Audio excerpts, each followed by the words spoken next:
ان کا 164 کا ویڈیو بیان مختلف چینلز پہ چلایا جا رہا تھا، جو کل جوید نے اور میں نے چیئرمین پاکستان تحریک انصاف عمران خان صاحب کے ساتھ بیٹھ کے پریس کانفرنس کی، اس کانٹیکسٹ میں اس کا وہ بیان منظر عام پر لایا گیا ہے۔ اور ابھی جب میں جوید کو بولنے کے لیے دوں گا مائکس، تو وہ قوم کو بتائیں گے کہ یہ بیان ریکارڈ کیسے کیا گیا تھا، کن حالات میں کیا گیا تھا۔ اور لیکن اس سے پہلے میں میڈیا کی وساطت سے ایک سوال اٹھاتا ہوں کہ چند روز قبل میں 2 دن کے لیے کاروباری مصروفیات کے لیے ملک سے باہر گیا، تو کچھ چینلز نے ایک تاثر دیا جی عثمان ڈار جو کہ عمران خان کا فرنٹ مین ہے، اربوں روپے لے کے ملک سے فرار ہو گیا۔ عثمان ڈار ملک سے بھاگ گیا ہے، اینٹی کرپشن والے عثمان ڈار کو ڈھونڈ رہے ہیں اور عثمان ڈار کو بلا رہے تھے، تو عثمان ڈار تو پاکستان سے فرار ہو گیا۔ تو پہلا تو آج میں امید کرتا ہوں اور سوال اٹھاتا ہوں ان میڈیا چینل سے کہ کم از کم یہ ضرور رپورٹ کریں کہ آج عثمان ڈار پاکستان میں بیٹھا ہے، کل عثمان ڈار اپنے لیڈر عمران خان کے ساتھ بیٹھ کے پریس کانفرنس کر رہا تھا، کل بھی عمران خان کے ساتھ کھڑا تھا، انشاءاللہ تعالی آج بھی اپنے لیڈر عمران خان کے ساتھ کھڑا ہوں اور اپنے جسم کے آخری خون کے قطرے تک اپنے لیڈر عمران خان کے ساتھ کھڑا رہوں گا، ملک چھوڑ کے نہیں بھاگوں گا انشاءاللہ تعالی۔ اور یہ گواہی ہے کہ میں پاکستان سے باہر گیا، پاکستان میں واپس آیا، میرے اوپر جو جعلی مقدمات بنائے گئے ہیں، جو جوید نے کل بھی قوم کو بتائے اور ابھی بھی یہ بتائیں گے، میں ان سے بھاگ نہیں رہا ہوں۔ موقع تھا، ملک سے باہر تھا، اگر ڈاکے ڈالے تھے، کرپشن کی تھی، کمیشنیں لی تھی، تو میرے پاس تو بڑا اچھا موقع تھا، میں پاکستان ہی نہ آتا، میں اسی طرح پاکستان میں واپس نہ آتا پاکستانیوں، جس طرح سے 3 سال پہلے مریم نواز کا باپ میاں نواز شریف دوائی لینے گیا تھا لندن، 3 سال سے اشتہاری واپس نہیں آیا۔ اسے کہتے ہیں ملک چھوڑ کے بھاگنا، اسے کہتے ہیں فرار ہونا۔ انشاءاللہ تعالی میری ٹریننگ میرے لیڈر عمران خان نے کی ہے، عثمان ڈار کبھی ملک چھوڑ کے نہیں بھاگے گا اور ان مقدمات کا ہر سطح پہ انشاءاللہ تعالی سامنا کروں گا۔ اب میں جوید کو چاہوں گا کہ وہ میڈیا کے سامنے رکھے، چونکہ آج اس ملک میں پولرائزیشن، پرسیپشن، نیریٹو اور جھوٹا بیانیہ اس طرح بنایا اور چلایا جا رہا ہے کہ جوید کو اللہ تعالیٰ کی ذات کو حاضر ناظر جان کر یہ قرآن پاک اس سے بڑی اور مقدس کتاب بطور مسلمان ہمارے لیے نہیں ہے، تو آج یہ اس کو سامنے رکھ کے بات کرے گا قوم کے ساتھ کہ اس کے ساتھ کیا ہوا، اور یہ جو میرے ساتھ منسوب کیا جا رہا ہے کہ یہ میرا پی اے ہے یا اس نے 50 لاکھ روپے میرے بڑے بھائی کو کمیشن لے کے دی تھی، اور تیسری چیز کہ یہ اس کا بیان کن حالات میں ریکارڈ کیا گیا، یہ تینوں چیزیں قرآن پاک سامنے رکھ کے آپ میڈیا کی وساطت سے قوم کو بتائے گا۔ جوید بولیں۔ جی بسم اللہ الرحمن الرحیم۔ اچھا، سب سے پہلے تو یہ میں قرآن پاک پہ ہاتھ رکھ کے بات کر رہا ہوں، نہ تو میں عثمان ڈار کا پی اے ہوں اور نہ میرا کوئی ٹھیکیداروں سے کوئی معاملہ تھا، نہ میں نے کسی ٹھیکیدار سے آج تک پیسے لیے ہیں، جن کے جو بیان جو چلا رہے ہیں یہ میڈیا والے کہ یہ میں نے 50 لاکھ روپیہ لے کے احمد ڈار صاحب کو دیا ہے، تو نہ تو میں نے کسی کو ان کانٹریکٹوں سے کبھی رابطہ کیا اور نہ میں نے ان سے کبھی پیسے لیے اور نہ میں نے پیسے لے کر احمد ڈار صاحب کو دیے۔ اور دوسرا جو بیان چلایا جا رہا ہے اس کے پیچھے جو حقیقت ہے وہ یہ ہے کہ میں ایجوکیشن دفتر میں جاتا ہوں تنخواہ اپلائی کرنے میں، ادھر سے 8-10 پولیس والے آتے ہیں، مجھے میرے آگے آنکھوں پہ پٹی باندھتے ہیں، اوپر کپڑا ڈالتے ہیں جیسے میں کوئی دہشت گرد ہوں، میں نے بہت بڑے کوئی جرم کیے ہیں، اس طرح مجھے اریسٹ کرتے ہیں، ادھر سے مجھے اٹھاتے ہیں، وہ ایک پرائیویٹ گاڑی میں ڈالتے ہیں۔ مجھے تو نہیں پتا، میرے آنکھوں کے آپ پر پٹی بندھی ہوتی ہے، سر پہ کپڑا ڈلا ہوتا ہے، وہ مجھے کدھر لے کے جا رہے ہیں کدھر نہیں لے کے جا رہے، وہ جاتے ایک کمرہ فرش پہ لٹا دیتے ہیں، 8-10 بندے مجھے مارنا پیٹنا شروع کر دیتے ہیں۔ سب سے پہلے یہ پوچھتے ہیں کہ تم یہ بتاؤ کہ تم نے عثمان ڈار کو کتنے پیسے دیے ہیں چوکیدار کی نوکری لینے کے لیے۔ میں کہتا نہیں میں نے کچھ کوئی پیسہ نہیں دیا, کوئی ایسا مسئلہ ہی نہیں ہے. مارتے ہیں, پیٹتے ہیں.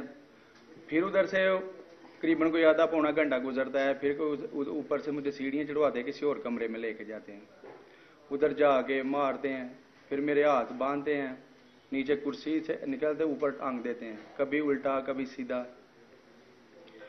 جب یہ میں پھر بھی نہیں مانتا, پھر میرے جسم کے نازک حصوں سے اینٹ باندھی جاتی ہے, اور نہیں مانتا تو ننگا کر کے ادھر فرش پہ لٹاتے, بیٹھے رہو ادھر, مانو کہ تم نے عثمان ڈار کو, احمد ڈار کو پیسے لے کر دیے ہیں, یہ مانو تم. میں کہتا میں نے نہیں لیے پیسے, نہ میں نے آج تک نہ اتنا میرا ان کے ساتھ تعلق ہے نہ کچھ ہے. نہیں اب مانو کہ تم نے یہ پیسے لے کر دیے ہیں. پھر جب نہیں مانتا مجھے ایسے باندھتے ہیں جیسے کسی کو کتے کو نہیں باندھتے. ادھر میرے ہاتھ, ایک ہاتھ میں ہتھکڑی لگی ہوتی ہے, مجھے بیٹھ کے ساتھ باندھ دیا جاتا ہے. ادھر نہ کوئی چیز ہے, فرش ہے اوپر. ایسے ہی میں نے تقریباً 2 دن یہ میرے اوپر ٹارچر کرتے رہے ایسے ہی. پھر یہ کہتے ہیں کہ آپ کی بیوی کو اٹھا کے, کہتا ہے پولیس والا جاؤ ایک ڈالا بھیجو اور ادھر سے جا کے اس کی بیوی اور بچوں کو اٹھاؤ, اس کو لا کر ننگا کرو. اگر کوئی بھی انسان, یہ پاکستان یہ معاشرہ ہے کہ میں ایسے میں نے بھی ادھر میں جب یہ انہوں نے مجھے کہا کہ آپ کی بیوی کو اٹھائیں گے, بچوں کو اٹھائیں گے, اس کو برہنہ کر کے اس کو ویڈیو بنائیں گے, تو میں ادھر ٹوٹا. میں نے کہا مجھے بتاؤ اب میں نے کرنا کیا ہے. پھر انہوں نے کیا, آپ اچھا کیا آپ نے, ٹھیک. پھر ادھر کہتے ہیں جی ایسے ایسے بولو. یہ پورا ایک دن انہوں نے لگایا مجھے, یہ جو بیان میرا 164 کا انہوں نے لیا یہ ریکارڈ رٹانے میں. ادھر کرو, ایسے ایسے کا ہو, ایسے ایسے کا ہو, ایسے ایسے کا ہو. پھر یہ جو بیان ریکارڈ ہوا ہے, یہ بیان ریکارڈ ہوا ہے میرے واش روم میں. یہ بیان میرا ایک واش روم میں ہوتا ہے. میرے اوپر یہ ایک نیکی کرتے ہیں, مجھ کے اوپر تشدد کر کے. بعد میں ایک بندہ آتا ہے, وہ گرم پانی لے کے آتا ہے, مجھے نہاتا ہے, نہا کے میری شیو کروا کے پھر میرے واش روم میں میرا یہ بیان ریکارڈ کرتے ہیں. یہ ہے اصل حقیقت, یہ بیان جو انہوں نے لیا وہ میرے ساتھ. بعد میں اسے مجھے جیل میں ڈلوا دی. دیکھیے اب میں میڈیا کی وساطت سے قوم کے سامنے 2-3 میں سوال رکھنا چاہتا ہوں. ایک تو میں خود اس مقدس کتاب پہ ہاتھ رکھ کے جو بھی میڈیا کی وساطت سے اس قوم سے آج کہوں گا, سچ کہوں گا. تاکہ میں نے پہلے بھی کہا, آج حالات اس ملک میں ایسے ہو گئے ہیں کہ ہمیں قرآن پاک کے اوپر ہاتھ رکھ کے قسم دینی پڑ رہی ہے. یہ کبھی میرا پی اے نہیں تھا, یہ پاکستان تحریک انصاف کا ایک ورکر تھا. گریڈ 4 کی نوکری مل گئی ہے. اٹھا لیتے ہیں چوکیدار کو صرف اس لیے کہ ایک عثمان ڈار کو فکس کرنا ہے. عثمان ڈار کو کیوں فکس کرنا ہے پاکستانیوں؟ کیونکہ آج رول آف لا کی جو جنگ میرا لیڈر عمران خان اس ملک پاکستان میں لڑ رہا ہے, فنڈامنٹل رائٹس کی جنگ اور تحریک لے کے بڑھ رہا ہے, اس کا ساتھ دینے پہ ہمیں یہ سزا دی جا رہی ہے. عثمان ڈار کا جرم یہ ہے پاکستانیوں کہ وہ آج عمران خان کے ساتھ کھڑا ہے. عمران خان کا ساتھ دینا آج ہمارا جرم بن چکا ہے اس ملک میں. اور جو کوئی بھی آج عمران خان کے ساتھ کھڑا ہے اس تحریک میں, انہیں دیکھے جیلوں میں ڈال رہے ہیں, مقدمات کر رہے ہیں, بغاوت کے مقدمات کر رہے ہیں. تو ایک تو میں خود اس قرآن پاک پہ ہاتھ رکھ کے قوم کے سامنے یہ حلف دیتا ہوں کہ کبھی, یہ ٹھیکے تو دور کی بات ہے, 150 ارب روپے کا میں کامیاب جوان پروگرام دیکھ رہا تھا جب حکومت میں تھا. 150 روپے کی یہ کرپشن سامنے نہیں لے کے آ سکے 150 ارب روپے کے پروجیکٹ سے. آج تک نہ میں نے خود کک بیکس لی ہیں, کرپشن کے پیسے کو ہاتھ تک نہیں لگایا, نہ میرے بہاف پہ جوید علی ہو یا کوئی اور شخص ہو. الحمدللہ مجھے فخر ہے, کوئی فرنٹ مین نہیں ہے. یہ اس مقدس کتاب کو میں قوم کے سامنے رکھ کے آج حلف دے رہا ہوں, 1 روپیہ اپنے جسم میں نہ اپنی اولاد کے جسم میں حرام کا پیسہ اتارا ہے. اور شاید یہی وجہ ہے کہ ہم رات کو سکون کی نیند سو سکتے ہیں. کبھی ٹیکس پیئر کے پیسے کو ہاتھ نہیں لگایا. بطور ایس اے پی ایم دیکھیں, یہ 40-45 ایس اے پی ایم اس حکومت میں ہیں. لاکھوں روپے کا ایک ایس اے پی ایم پڑتا ہے. تنخواہ نہیں لی, گاڑیاں نہیں لی, بطور ایس اے پی ایم جتنی ٹریولنگ تھی الحمدللہ اپنی جیب سے کرتا تھا. اس سوچ سے کرتا تھا کہ یہ ملک جو قرضوں کے بوجھ تلے دبا ہے، چلے میرے خاندان کا، عثمان ڈار کے خاندان کا، یہ جو کہتے ہیں 2 لاکھ 2.5 لاکھ روپیہ فی پاکستانی قرض چڑھ چکا ہے، اس لیے ٹیکس پیئر کے اوپر بوجھ نہیں بڑھا خزانے پہ. آج اس کا انعام یہ دیا جا رہا ہے عثمان ڈار کو، اور عثمان ڈار جیسے کئی لوگوں کو یہ پیغام اس ملک میں دیا جا رہا ہے، پاکستانیوں کے ایماندار لوگوں کی ضرورت نہیں ہے اس ملک میں. بھائی اس ملک میں کرپٹ لوگ چاہیے، ایسے لوگ چاہیے جن کی آڈیوز بنائیں، ویڈیوز بنائیں، کمپرومائز لوگ چاہیے، ورنہ ان کا گلا دبا سکیں، من پسند بیانات لے سکیں. مجھ سے کیا ایکسپیکٹ کرتے ہیں؟ یہی ایکسپیکٹ کرتے ہیں نا کہ میں عمران خان کا ساتھ چھوڑ دوں، عمران خان کے خلاف چلا جاؤں، پی ٹی آئی سے غداری کروں، عمران خان سے غداری کروں، اور جو یہ چیز جوید کی شکل میں میرے اوپر کرپشن کے الزامات لگا کر مجھے پھنسانا چاہتے تھے، یا مجھے جو بھی ان کے ارادے ہیں، اللہ الحق ہے. جوید کو میں اس لیے پوری قوم کے سامنے خراج تحسین پیش کرتا ہوں کہ آج اس نے ہمت پکڑی ہے اور قوم کے سامنے سچ رکھا ہے. جو لوگ کرپشن کرتے ہیں ان کے ملازمین کے اکاؤنٹوں میں سے کروڑوں اربوں روپے پکڑے جاتے ہیں، جس طرح اس ملک کے وزیر اعظم شہباز شریف کے مالک کو ڈرائیور کے اکاؤنٹوں میں سے پاکستانیوں اربوں روپے پکڑے گئے تھے. میں سوال اٹھاتا ہوں، کیا عثمان ڈار کے کک کے اکاؤنٹ سے کروڑوں روپے پکڑے گئے ہیں؟ کیا عثمان ڈار کے ڈرائیور کے اکاؤنٹ سے کروڑوں روپے پکڑے گئے ہیں یا اربوں روپے پکڑے گئے ہیں؟ وہ کرپشن کر رہا تھا. کیا میرے مالی کے اکاؤنٹ سے کوئی پیسہ نکل آیا ہے، یا میری اپنی بینک سٹیٹمنٹ ہو، جوید علی کی بینک سٹیٹمنٹ ہو؟ کیوں اس طرح سے کریکٹر اسیسینیشن کی جا رہی ہے، کردار کشی کی جا رہی ہے؟ اس لیے کہ اس ملک کو ایماندار شخص کی ضرورت نہیں ہے. اسی طرح میرے لیڈر عمران خان کی کردار کشی کی جا رہی ہے. کبھی اس کا توشاہانہ لے لیتے ہیں، کبھی فارن فنڈنگ لے لیتے ہیں. ایک ہی مقصد ہے، ایک ہی مشن ہے پاکستانیوں، کہ کسی طریقے ثابت کر دیں کہ عمران خان بھی ہماری طرح چور ڈاکو لٹیرا ہے. یہ ثابت کرنا چاہتے ہیں توشاہانہ سے کہ ہم تو چور ڈاکو لٹیرے ہیں ہی، کہ ہم نے حرام کے پیسے سے ایون فیلڈز بنایا، سرے مل بنایا، رائمنڈ مل کی دیواریں کھڑی کی. تو عمران خان بھی پاکستانی ہمارے جیسا ہی ہے. یہ امپورٹڈ لٹیرے اس ملک میں آج ثابت کرنا چاہتے ہیں. تو میں میڈیا کی وساطت سے چیف جسٹس آف پاکستان سے نہایت ادب سے مخاطب ہوں. چیف جسٹس صاحب، میری آپ سے ہمبل سبمیشن ہے، آپ میرے کیس پہ سو موٹو نوٹس لیں، اور میں میڈیا کی وساطت سے یہ اپیل کرتا ہوں ڈی جی اینٹی کرپشن سے، میرا مقدمہ اوپن میڈیا کے سامنے چلایا جائے. میرا مقدمہ سیال کوٹ کے عظیم لوگوں کی عدالت میں چلایا جائے. اوپن مجھے ننگا کرے میں نے جو لوٹ مار کی ہے، میری کرپشن کو سیال کوٹ کے لوگوں کے سامنے لائیں.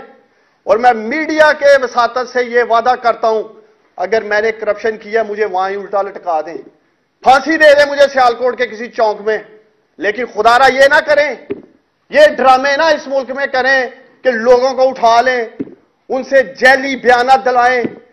سوال میں اٹھاتا ہوں ڈی پی او سیال کوٹ جو ذیشان ہے اس وقت، ڈی سی جو سیال کوٹ میں بیٹھے عدنان محمود ایوان ہے، میں D P O D C سیال کوٹ سے پوچھتا ہوں کیا ان کے پاس اس کے سوالات کا جواب ہے؟ کیا ڈی پی او سیال کوٹ بتائے گا کہ اس کے ساتھ کس نے تشدد کیا؟ میں میڈیا کی وساطت سے سوال اٹھاتا ہوں وہ کون لوگ تھے جو جوید کے منہ پر کپڑا ڈال کر اسے لے گئے، جانوروں کی طرح ہتھ کڑی لگا کر باندھ کے رکھا، ننگا کیا، ٹھنڈے فرش کے اوپر لٹایا، اسے سیدھا لٹایا، الٹا لٹایا، پھر بھی بات نہیں بنی، اور پھر کہا کہ تمہاری بیوی کو بلائیں گے، بچے کو بلائیں گے، بیوی کو ننگا کریں گے، ویڈیو بنائیں گے، تصویریں کھینچیں گے، تمہارے بچوں کو الیکٹرک شاک دیں گے.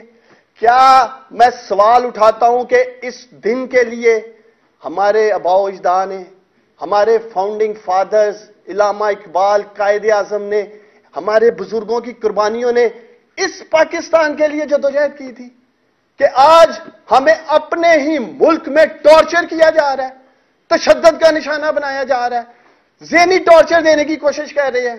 میں سوال اٹھاتا ہوں کہ وہ شخص جس نے کرپشن نہیں کی اس کو عدالتوں میں بھیجا جا رہا ہے، کٹہرے میں کھڑا کیا جا رہا ہے، عبوری ضمانتیں لے کے باہر ہیں. جرم کیا ہے؟ کہ ایمانداری کے ساتھ ملک کی خدمت کرنے کی کوشش کی ہے. ایمانداری کے ساتھ سیالکوٹ میں پروجیکٹس لا کے سیالکوٹ کو بہتر کرنے کی کوشش کی ہے، اور سب سے بڑھ کے اپنے لیڈر عمران خان کا ساتھ دے رہے ہیں، ہٹ نہیں رہے ہیں۔ اس بات کی یہ ہمیں سزا دے رہے ہیں۔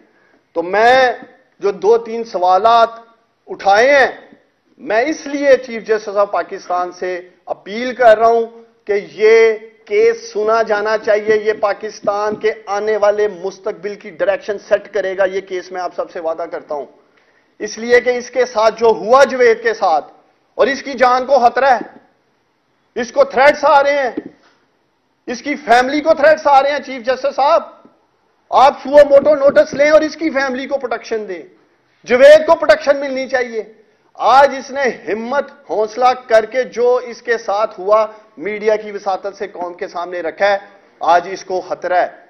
تو ہم پورا پوچھتے رہیں گے کہ وہ کون لوگ تھے جو جوید کے منہ پہ کپڑا ڈال کر کدھر لے کے گئے، اور وہ کون تھا جو جوید سے پوچھتا تھا، کمرے میں انٹر ہوتا تھا، سارے خاموش ہو جاتے تھے۔ بڑے صاحب آ گئے ہیں، بڑے صاحب۔ یہ بڑے صاحب کون تھے؟ یہ سپریم کورٹ آف پاکستان میں چیف جسٹس صاحب ہم جاننا چاہتے ہیں کہ آپ بلائیں، مجھے بلائیں، جوید کو بلائیں، ڈی پی او سیالکوٹ کو بلائیں، ڈی سی کو بلائیں، ان تمام اہلکاروں کو بلائیں، ایجوکیشن ڈپارٹمنٹ کے سی او کو بلائیں سیالکوٹ میں، ایجوکیشن ڈپارٹمنٹ کے محکمے کے لوگوں کو بلائیں اور انہیں پوچھیں آپ کو کہاں بلایا جاتا تھا۔ وہ آپ کو بتائیں گے کہ اس کی انکوائری کے لیے وہ کس جگہ جاتے تھے اور ان کو کیوں ہراساں کیا جاتا تھا۔ وہ سکول سرٹیفکیٹ جس کی یہ 8ویں کی بات کر رہے ہیں، اس کے مالک کو کس نے خوف و ہراساں کیا، وہ مالک بھی میڈیا پہ آئے گا۔ اس مالک نے جا کے اینٹی کرپشن کی عدالت میں بیان دیا ہے کہ جوید کا جو سرٹیفکیٹ ہے وہ ٹھیک ہے، اس وجہ سے اس کی بیل ہوئی ہے۔ تو مجھے ایک عثمان ڈار کو فکس کرنے کے لیے سیالکوٹ میں ایسے خوف و ہراساں پھیلا رکھا ہے، لوگ اٹھا رہے ہیں، لوگوں کو تھریٹ دے رہے ہیں، او بھائی ویسے ہی اندر ڈال دیں، ہم تو ویسے ہی جیل پر ہوتے ریک میں اندر جانا چاہتے ہیں۔ لیکن یہ جو راستہ اختیار انہوں نے کیا ہے، ہر محاذ پر قانونی اور آئینی جنگ لڑیں گے۔ میرا لیڈر عمران خان اسی نظام کو ایکسپوز کر رہا ہے، اسی نظام کو جو حقیقی آزادی کی بات کرتا ہے عمران خان، وہ اسی گلے سڑے فرسودہ جکڑے ہوئے نظام کے خلاف جنگ لڑ رہا ہے، جس کا آج مجھے سامنا ہے، دیگر پاکستانیوں کو سامنا ہے اور جوید جیسے شخص کو سامنا ہے۔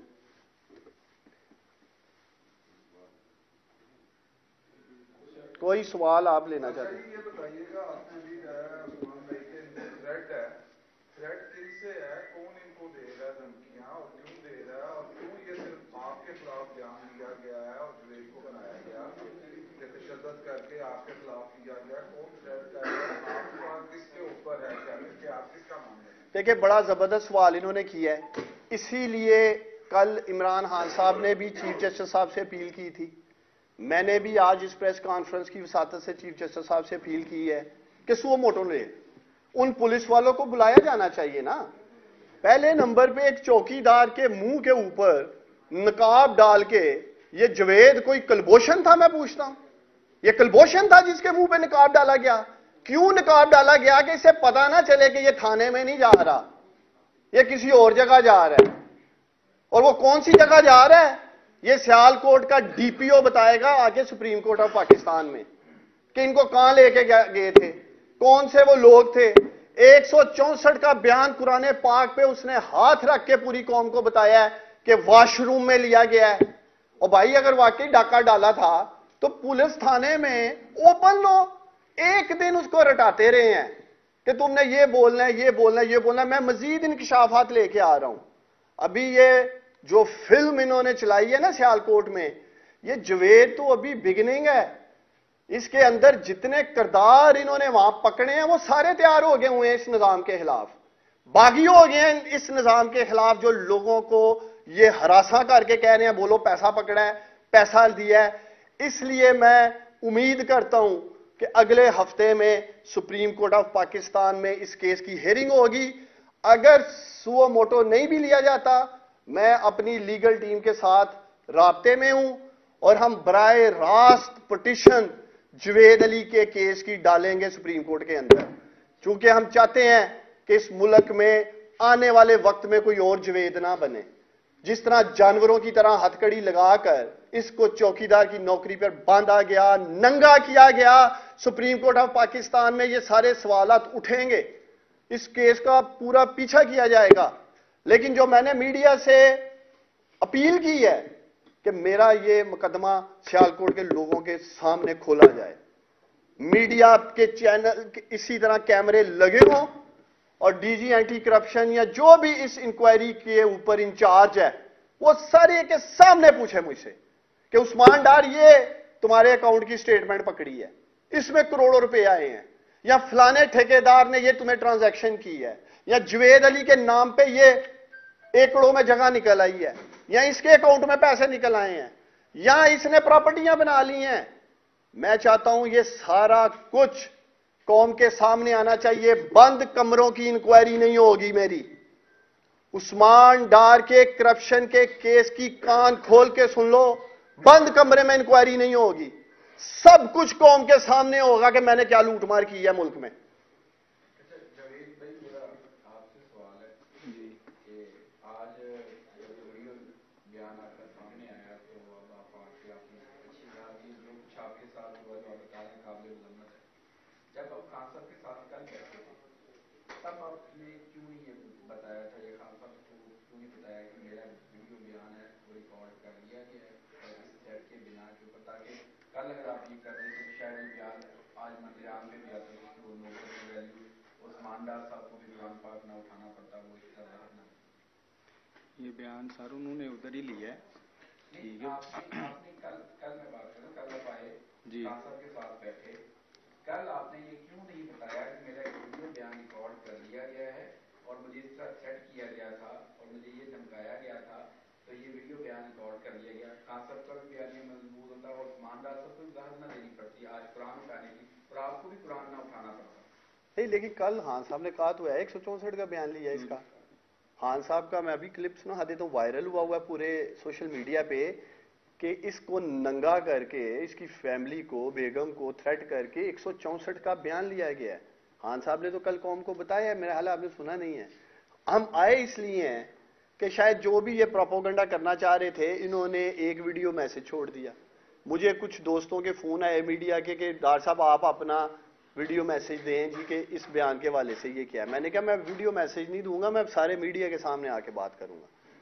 تو آج ہم آئے ہیں، ابھی یہ مقدمہ چلنا ہے، میں صرف یہ چاہتا ہوں کہ یہ مقدمہ اوپن ٹرائل ہونا چاہیے، اور اس کے ساتھ ساتھ سپریم کورٹ آف پاکستان میں جو اس کے ساتھ کیا گیا ہے اس کی ضرور انکوائری ہونی چاہیے، تاکہ اس ملک میں مزید جوید جیسے لوگوں کو ان ظالموں کے شکنجے سے بچایا جا سکے۔ آپ خود سوچیں کہ کس طرح ننگا کر کے، کڑی لگا کے، باندھ کے جانوروں کی طرح ذہنی ٹارچر دینے کی کوشش کی جا رہی ہے، اور پھر میں نہیں سمجھتا جس معاشرے میں، جس سوسائٹی میں بطور مسلمان اگر ہمیں ہماری بیویوں کا، بہنوں کا، ماؤں کا اور بچوں کا اس طرح کہا جائے کہ ان کے ساتھ یہ سلوک کیا جائے گا، آپ جو میرے میڈیا کے دوست بیٹھے ہیں آپ بھی یہ کہنے پہ مجبور ہو جائیں گے کہ ہم کلبھوشن کے دوست ہیں، ہم کلبھوشن کے یار ہیں، ہم سے بھی ہاتھ پاؤں کے انگوٹھے لگوا لو، ہم نے غداری کی ہے ملک کے ساتھ۔ کیونکہ یہ جس طرح کے ٹارچر کے ساتھ لوگوں کو کوشش کرتے ہیں کہ لوگ وعدہ معاف خواہ بنے، ان کی فیملیز کو ننگا کریں، سوشل میڈیا پہ ڈالیں، اور آلریڈی آپ دیکھ رہے ہیں ویڈیوز وائرل ہو رہی ہیں، آڈیوز وائرل ہو رہی ہیں۔ اس پہ بھی عمران خان صاحب نے سپریم کورٹ سے کہا ہے کہ نوٹس جو پٹیشن ہے کہ چیک کریں کہ اس ملک میں آڈیو ویڈیوز کون بنا رہا ہے۔ آج تو اس ملک میں عالم یہ ہو گیا ہے کہ میاں بیوی بھی آپس میں فون پہ بات کرتے ہوئے ڈر رہے ہیں۔ آج پاکستان میں میاں بیوی بھی ٹیلی فون پہ بات کرتے ہوئے ڈر رہے ہیں کہ تیرے آڈیو ہی نہ آئی ہوئے ساڑی، پتہ ہی نہیں کی ہو رہا ملک سے۔ سو انشاءاللہ تعالیٰ جی ہر محاذ پہ اس کیس کا میں انہیں جواب دوں گا۔ مزید چیزیں ہیں ابھی ایک ایک کر کے قوم کے سامنے بھی لائیں گے، میڈیا کے سامنے بھی لائیں گے، اور جیسے جیسے کیس چلے گا۔ لیکن ڈی پی او، ڈی سی، سیالکوٹ اور یہ انتظامیہ اور ایجوکیشن کے جو محکمے کے لوگ ہیں ان کو مجھے ننگا کرنا ہے اس قوم کے سامنے کہ جو تماشا انہوں نے لگایا اس جوید کو اٹھا کے، یہ بتائیں گے سپریم کورٹ آف پاکستان میں آ کے کہ وہ کون لوگ تھے جو اسے اٹھا کے لے کے گئے تھے. اور وہ کون شخص تھا؟ جب وہ کمرے میں آتا تھا تو خاموشی چھا جاتی تھی. بڑے صاحب آ گئے ہیں. یہ بڑے صاحب کون ہیں؟ میں میڈیا کی وساطت سے انہیں پوچھنا چاہتا ہوں کہ یہ بڑے صاحب کون ہیں. مجھے انشاءاللہ تعالی امید ہے کہ یہ ڈی پی او سیالکوٹ اور ڈی سی سیالکوٹ جب سپریم کورٹ آف پاکستان میں آئیں گے تو بتائیں گے کہ یہ بڑے صاحب کون تھے.